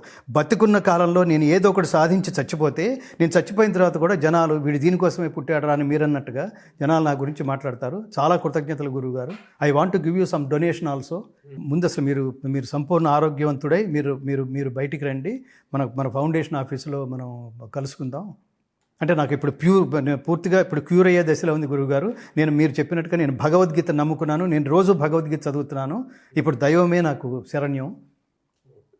ఈ ప్రభావం డెఫినెట్గా ఉంటుంది. సో ఈ ప్రమోషన్లో భాగంగానే ఇప్పుడు మన ఇద్దరికి ఎంత పరిచయం ఉన్నా, ఇప్పుడు సినిమా అయితే జనరల్ సినిమాలు అయితే మీరు నన్ను అడిగి ఉండేవాళ్ళు కాదు. ఇప్పుడు దీనికి ఇవాళ యాక్చువల్గా 4-5 కార్యక్రమాలు పెట్టుకున్నాను నేను. ఇప్పుడు ఇవాళ నేను 4 గంటలకి కలుస్తాను అనగానే నేను వెంటనే నో అని చెప్పలేదు కదా మీకు. ఆ ఇంట్రెస్ట్ అట్లా ఎవరు పిలిచినా దీనికి సంబంధించి ఇంకో 4-5 ఛానల్స్ వాళ్ళు కూడా అడిగారు. నేను ఖచ్చితంగా ఈ భగవద్గీత ద్వారా, ఎందుకంటే ఇది నా సబ్జెక్ట్ భగవద్గీత అని కాదు, అఖండ సినిమా కూడా నా సినిమానే, నా సబ్జెక్ట్ సినిమానే. అక్కడి నుంచే ప్రారంభమైంది. నేను ఆ కీలకమైన సన్నివేశంలో ఉన్నానని నేను చాలా ఆనందపడతాను. సో భారతదేశాన్ని కొట్టాలంటే అసలు ఆ సినిమాలో చాలా గొప్ప డైలాగ్ ఉంది. భారతదేశాన్ని కొట్టాలంటే మూలకు వెళ్ళి ఆ మూలకు వెళ్ళి ఈ మూలకు వెళ్ళి కొట్టడం కాదు, మూలాల్లోకి వెళ్ళి కొట్టాలి అన్నాడండి. అది దీన్ని కొంత పరిశోధించిన తర్వాత నేను తయారు చేసుకున్న డైలాగ్ గురువు గారు అని బోయపాటి శ్రీని చెప్తుంటే, ఏం డైలాగ్ అది, అక్కడ బాంబులేసి ఇక్కడ బాంబులేసి కాదు, రూట్కి వెళ్ళి కొట్టేయాలి, ఆ రూటే వీళ్ళు నమ్మే దైవం భగవద్గీత. ఈ సినిమాలో నేను చూసిన ఇంకొక అత్యద్భుతమైన సీన్ ఏంటంటే, ఇప్పుడు ఫిజికల్గా బాలకృష్ణ గారిని చూపించినప్పుడు ఆయన యాక్టింగ్ చూసి మనం చప్పట్లు కొట్టి ఆ క్యారెక్టర్లోకి వెళ్ళిపోయి ఎమోషన్ అయిపోయి మనం చప్పట్లు కొట్టడం వేరు, అభినందించడం వేరు. ఈ సినిమాలో ఒక క్లోజ్ షాట్ ఉంది ప్రభు గారు, అది మూలాలకు వెళ్ళి కొట్టాలి, వీళ్ళు నమ్మే హీరో, వీళ్ళు నమ్మే దైవం కృష్ణుడు రా అన్నప్పుడు భగవద్గీత పుస్తకంలోకి వెళ్ళి భగవద్గీత మీద ఉన్న కృష్ణుడి మీద షాట్ వేస్తారండి. అక్కడ జనాలు అరిచారండి. కృష్ణుడి మీద షాట్ వేస్తే జస్ట్ బొమ్మ, నిజంగా బొమ్మ అది. ఎంత అసలు ఈ దేశం అంటేనే కృష్ణుడు అండి. ఆయన కృష్ణం వందే జగద్గురుం, యూనివర్సల్ టీచర్. ఆయన చెప్పిన మాటలే ఇవాళకి ప్రపంచంలో ఎక్స్పైరీ డేట్లైన. ఈ సందర్భంగా మా గురువు గారిని తలుచుకుంటాను, నారాయణ రెడ్డి గారిని. మీరు అసలు ఎక్కువ చెప్పకుండా, మీరు బోళంత కవిత్వం రాసేయకుండా 4 వాక్యాల్లో ఈ దేశం గొప్పతనం గురించి చెప్పండి. ఒక 10 చరణాల పాట మాకు ఇచ్చి మమ్మల్ని స్ట్రెయిన్ చేయకుండా 4 వాక్యాల్లో ఈ దేశం గురించి చెప్పండి అంటే నారాయణ రెడ్డి గారు అన్నారు, నా దేశం భగవద్గీత, నా దేశం అగ్ని పునీత సీత, నా దేశం కరుణాంతరంగ, నా దేశం సంస్కార గంగ. ఇది భారతదేశం. అట్లాగే ఈ సందర్భంగా ఈ ఇంటర్వ్యూని కంక్లూడ్ చేస్తూ, మ్యాక్స్ ముల్లర్ అణుపరీక్ష జరిగినప్పుడు ఆ విస్ఫోటనాన్ని ఇదిని చూసి చాలా గొప్పగా చెప్పాడని మీరు ఆ సందర్భం దాని తాలూకు చెప్పరా ఒకసారి? చెప్తాను. అతను మ్యాక్స్ ముల్లర్ కాదు, sorry, open hammer, Robert open hammer. ఈ స్టోరీ, ఈ చరిత్ర అందరూ తెలుసుకోవాలి. ఈ దేశం గొప్పతనం గురించి తెలుసుకోవడానికి ఈ దేశంలో ఉన్నవాళ్ళు చెప్తే పెరటి చెట్టు వైద్యానికి పనికిరాదన్నట్టు, ఈ దేశంలో పుట్టాడు కాబట్టి వివేకానంద్ అంటున్నాడు రా, ఈ దేశంలో పుట్టాడు కాబట్టి రామకృష్ణ పరమహంస గొప్పవాడు అంటున్నారు రా. కాదు, ఈ దేశం గొప్పది అన్నవాళ్ళు Edwin Arnold, Max Muller, Oppenheimer, Warren Hastings, Einstein, Aldous Huxley, David Frawley. వీళ్ళన్నారు భగవద్గీత లేకపోతే ప్రపంచ వాంగ్మయం పరిపూర్ణమైనట్టు కాదు. మా ఇన్స్పిరేషన్స్ అన్నీ భగవద్గీతే. అంటే ఎలా భగవద్గీత అంటే వాళ్ళు అన్నారు, మీకు తెలియక 60-70 సంవత్సరాల క్రితం పుట్టిన ఒక ప్రావెర్బ్ని మీరు చాలా గొప్పదని భావించి మీ పిల్లలకి నేర్పిస్తున్నారు. మహా అయితే 100 సంవత్సరాలు అయి ఉంటుంది. ఆ ప్రావెర్బ్ ఏంటో తెలుసా? నాలెడ్జ్ ఈజ్ పవర్, జ్ఞానం శక్తివంతమైంది అని మీరు చెప్పుకుంటున్నారు. మేమన్నట్టుగా మాకు ఇన్స్పిరేషన్ ఏమిటి తెలుసా? మీ భగవద్గీత. ఎప్పటిది? 5126 సంవత్సరాల క్రితం ఉన్న భగవద్గీతలో నహి జ్ఞానేన సదృశం పవిత్రమిహ విద్యతే తత్స్వయం యోగ సంసిద్ధ కాలేనాత్మని విందతి. జ్ఞానంతో సమానమైనది, పవిత్రమైనది ఇంకొకటి లేదు. కావున అర్జున నీవు జ్ఞానివి కమ్ము అన్నాడు. అట్లా ఇలా చెప్పిన ఈ మహాత్ముల్లో ఒక వ్యక్తి రాబర్ట్ ఓపెన్ హ్యామర్ అణుబాంబు పరీక్షకి పంపబడిన ఎంపిక కాబడిన 5 శాస్త్రవేత్తల బృందానికి అతను అధ్యక్షుడు. అతని బ్యాక్గ్రౌండ్ ఏంటంటే వీళ్ళ ఆరిజిన్ జర్మనీయులు. వీళ్ళు జర్మనీలో పుట్టారు. వీళ్ళ పేరెంట్స్ పుట్టిన కొంతకాలం తర్వాత వీళ్ళు అమెరికాలో న్యూయార్క్కి వచ్చి స్థిరపడ్డారు. న్యూయార్క్కి వచ్చి స్థిరపడ్డ కొంతకాలానికి ఓపెన్ హ్యామర్ పుట్టాడు. ఓపెన్ హ్యామర్ పుట్టిన 22-23 సంవత్సరాలకి ఇతను తల్లిదండ్రుల వైపుకి తిరిగి, నాన్న నాకు భారతదేశం వెళ్ళాలనుంది అన్నాడు. ఎందుకు అని అడిగారు పేరెంట్స్. అక్కడికి వెళ్ళి సంస్కృతం భగవద్గీత స్టడీ చేయాలనుంది నాన్న. వాట్ ఈజ్ భగవద్గీత అని అడిగారు పేరెంట్స్. వాళ్ళకి తెలియదు. ఇతను అన్నాడు, నా రీసెర్చ్లో తేలింది ఏంటంటే, నాలెడ్జ్ విషయంలో రీసెర్చ్లో తేలింది ఏంటంటే, ఏది తెలుసుకుంటే ఇంకొకటి తెలుసుకునే అవసరం ఉండదో ఆ నాలెడ్జ్ పేరు భగవద్గీత. ఏది తెలుసుకుంటే అన్నీ తెలుసుకున్నట్టు అవుతుందో, జీవితానికి సంబంధించి లౌకికమైనవి కాదు, what is the purpose of our life, అది తెలుసుకోవాలంటే ఒక్క Bhagavad Gita. How to discharge your duties in a greatest way తెలుసుకోవాలనుకుంటే ఆ టెక్స్ట్ ఒక్క భారతదేశంలోనే దొరుకుతుంది. That powerful book is Bhagavad Gita అన్నాడు. ఇప్పుడు ఏం చేద్దామంటావు అన్నాడు పేరెంట్స్. ఇండియా వెళ్దామని. నువ్వేంట్రా నా పర్మిషన్ అడుగుతున్నావా, ఇన్ఫర్మేషన్ ఇస్తున్నావా అని అడిగారు. అంటే నేను వెళ్ళాలనుకుంటున్నాను. All the best. నువ్వు ఎప్పుడు ఏదనుకున్నా నువ్వు ఆలోచించి మాట్లాడతావురా. We really like that, we bless you, please go ahead. అతను భారతదేశం వచ్చాడు, రీసెర్చ్ చేశాడు, భగవద్గీత నేర్చుకుంటూ సైమల్టేనియస్గా సంస్కృతం కూడా స్టడీ చేశాడు. భగవద్గీత గురించి తెలుసుకోవాలనుకుంటే ఆ సంస్కృతం కూడా తెలుసుకోవాలి. ఆ శబ్దాలకు అర్థం తెలియాలంటే ఆ శబ్దం కూడా మనం ఉచ్చరించగలిగేట్టు ఉండాలి. జస్ట్ బట్టి పట్టేయటం కాదు. ఇవాళ చేస్తుంది అది. చాలామంది జనాలు లక్షల మంది ఈవెంట్లు చేసేస్తున్నారు. సంపూర్ణ భగవద్గీత పారాయణం 700 శ్లోకాలు మా అబ్బాయికి వచ్చు. భగవద్గీత శ్లోకం ఏం చెప్తుందో తెలుసా వాడికి అంటే బుర్రగొక్కుంటున్నారు. శ్లోకం బట్టి పట్టడం ఏమిట్రా? నాలెడ్జ్ ఈజ్ పవర్ అన్నావు. నాలెడ్జ్ ఈజ్ పవర్ అంటే అర్థం ఏంటో నీకు తెలియకపోతే అందులో ఉన్న పవర్ ఏం తెలుస్తుంది నీకు? సో నేను ఏమంటానంటే, ఇంగ్లీష్లో మీనింగ్ ఇవ్వగలం కానీ ఫీలింగ్ ఇవ్వలేము. ఆ ఫీలింగ్ తెలియాలంటే ఒకసారి సంస్కృతం చదవండి, అర్థం తెలుసుకోండి. ఎందుకు చెప్పాడో కృష్ణుడు. నయోత్సే, నేను యుద్ధం చేయను అన్నాడు అర్జునుడు. యుద్ధం చేయను అన్నవాడికి భగవద్గీత అనే ప్రీచ్ స్టార్ట్ చేస్తే చివర్లో నష్టో మోహ స్మృతిర్లబ్ధా త్వత్ప్రసాదాన్మయాచ్యుత స్థితోస్మి గత సందేహ కరిష్యే వచనం తవా.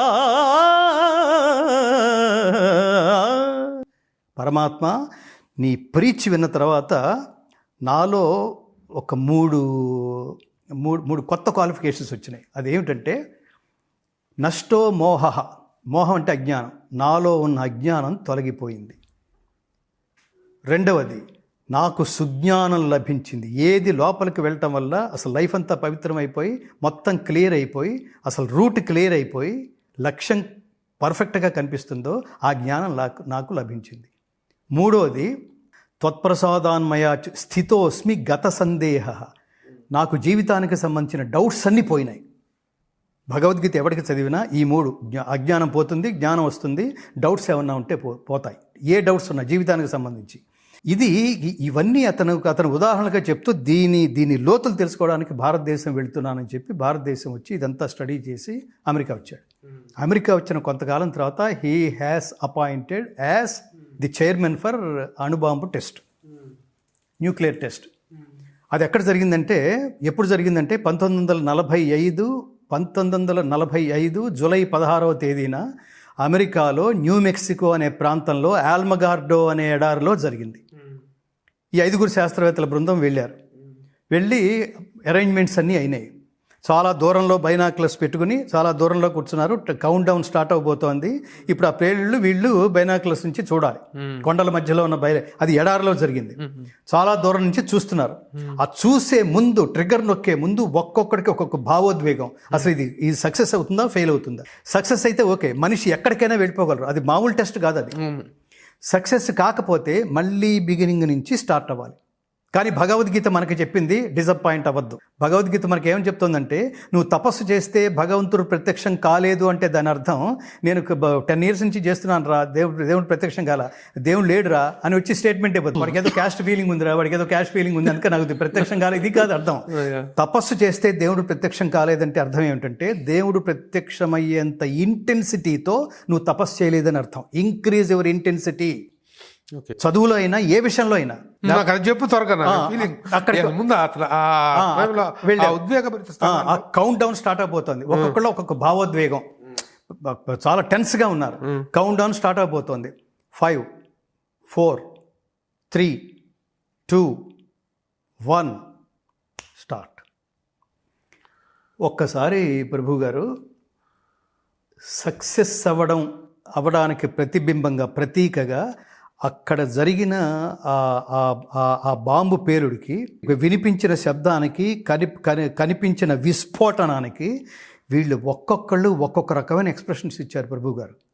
అసలు ఆ ఎమోషన్ కంట్రోల్ చేసుకోలేక ఒకడు గాల్లో ఎగురుతూ ఏడ్చేస్తున్నాడు, వాడు గాల్లో ఎగురుతూ అసలు సంబంధం లేని భాష ఓ ఓ ఓ ఓ అని అరుస్తున్నాడు ఒకడు.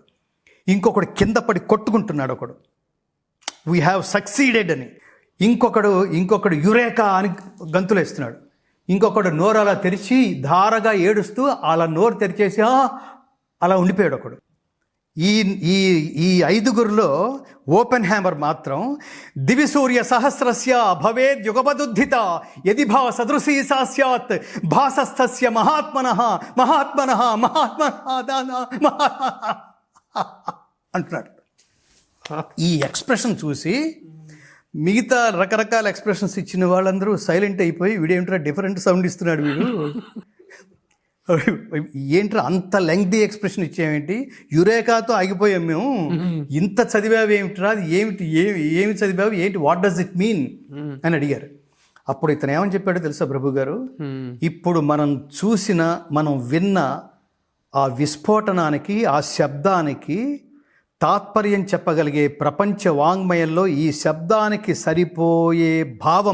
సరిపోలే భావం ఒక్క భారతీయ వాంగ్మయంలోనే, ఒక్క హిందూ స్క్రిప్చర్లోనే భగవద్గీతలో 11వ అధ్యాయంలో 12వ శ్లోకం చెబుతోంది. దీని తాత్పర్యం ఏమిటంటే అని వాళ్ళకి వివరించారు.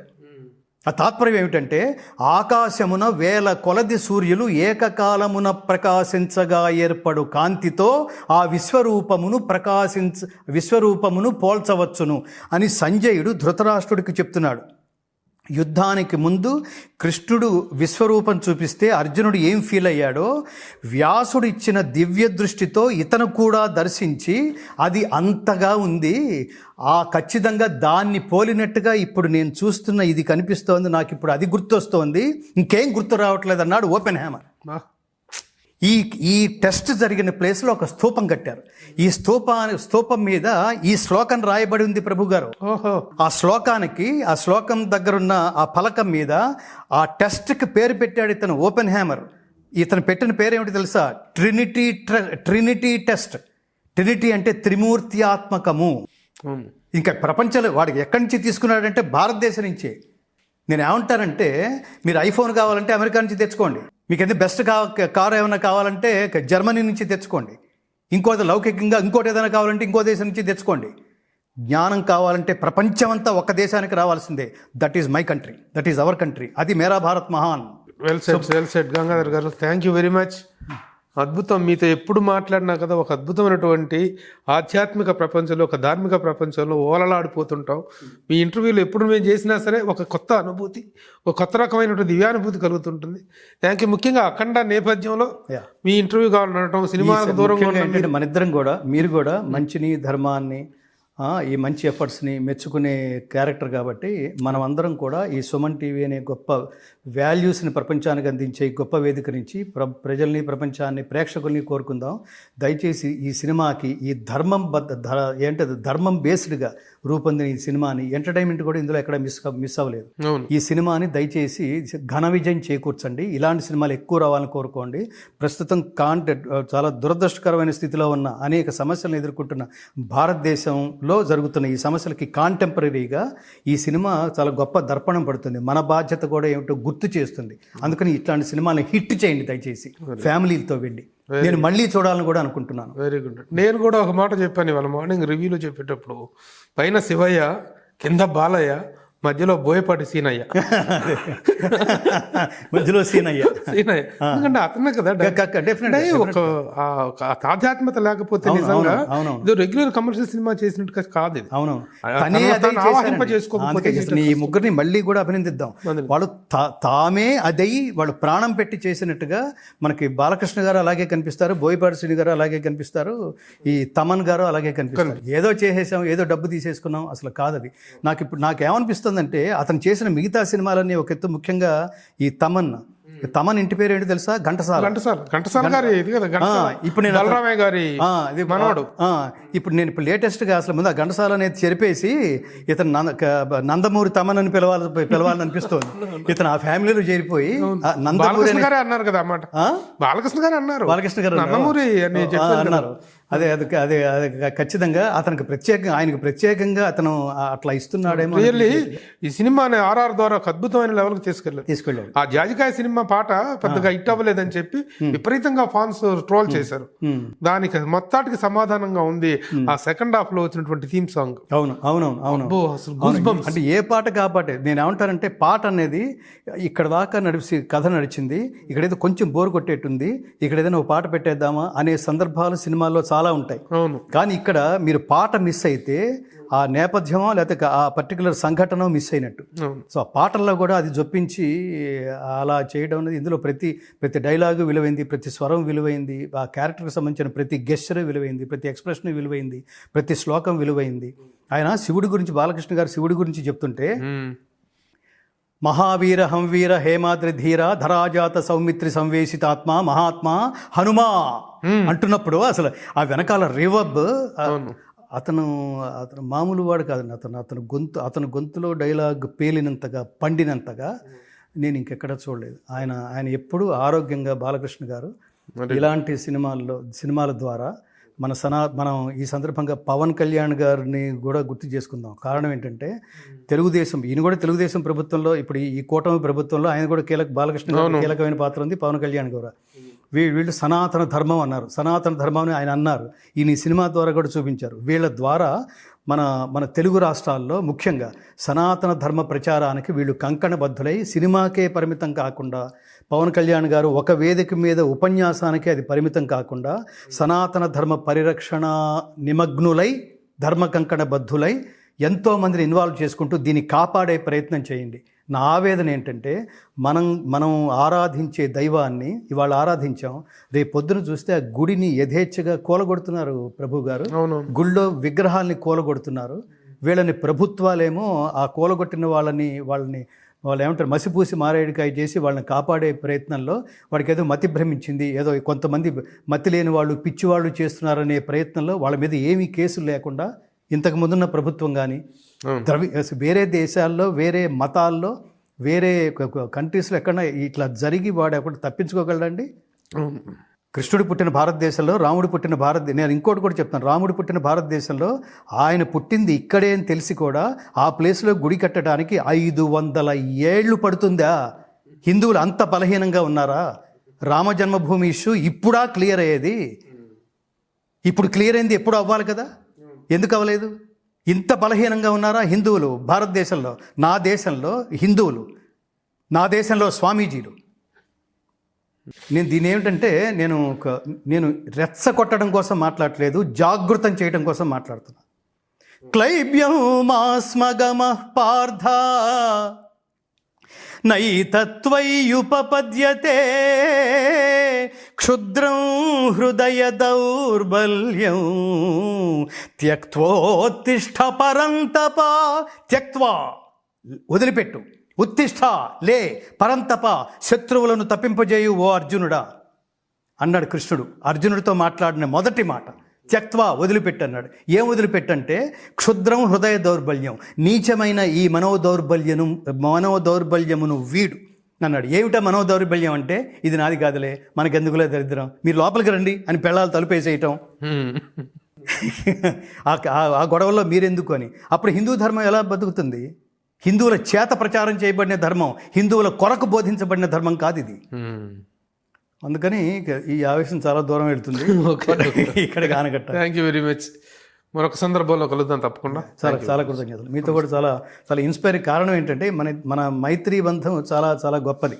అందుకని ఇక్కడ కూర్చున్నప్పుడు ఒక అద్దం ముందు నేను నిలబడ్డట్టే ఉంటుంది. అందుకని ఈ ఆవిష్కరణ ఇలా ఉంటుంది. Thank you. నమస్తే. జై శ్రీకృష్ణ.